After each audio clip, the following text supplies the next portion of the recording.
কয়েক দশক আগেও ভারতের কলকাতা শহরে বারের সংখ্যা ছিল হাতে গোনা কয়েকটি। সেই সব বারের মধ্যে মাত্র কয়েকটা বারেই হতো গানা বাজনা।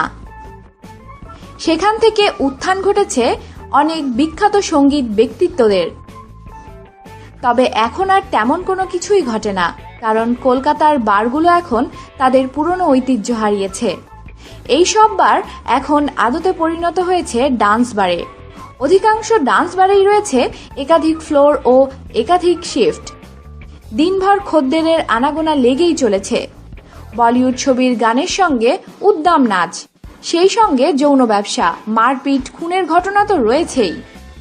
কলকাতার বিধাননগর সিটি পুলিশের ডিসি সদর সি সুধাকর বলেছেন, ডান্স বার বেআইনি। গানের অনুমতি দেওয়ার বিষয়টি আবগারি দফতরের এখতিয়ারভুক্ত। আমাদের কাছে এনওসি চাওয়া হয়। আমরা অনেক ক্ষেত্রে আপত্তিও জানাই। বারের আশেপাশে যাতে শান্তি বজায় থাকে সেজন্য টহলদারি চলে। নির্দিষ্ট সময় বার বন্ধ হচ্ছে কিনা তাও নজরে রাখা হয়। প্রায় একই বক্তব্য কলকাতা পুলিশের অতিরিক্ত কমিশনার সুপ্রতিম সরকারেরও।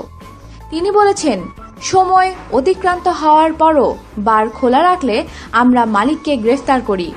রিপোর্ট যায় আবগারি দফতরেও, যাতে লাইসেন্স পুনর্বীকরণের সময় অতীত রেকর্ড খতিয়ে দেখা হয়। এ সবই সত্যি, প্রশাসনের নজরদারি অবশ্যই আছে। অতিরিক্ত সময় পানশালা খুলে রাখার জন্য মোটা অর্থের বিনিময়ে নিতে হয় বাড়তি অনুমতি।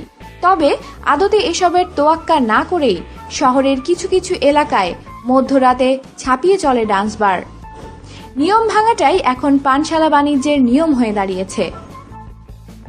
আমাদের সাথেই থাকুন আর অবশ্যই সাবস্ক্রাইব করুন।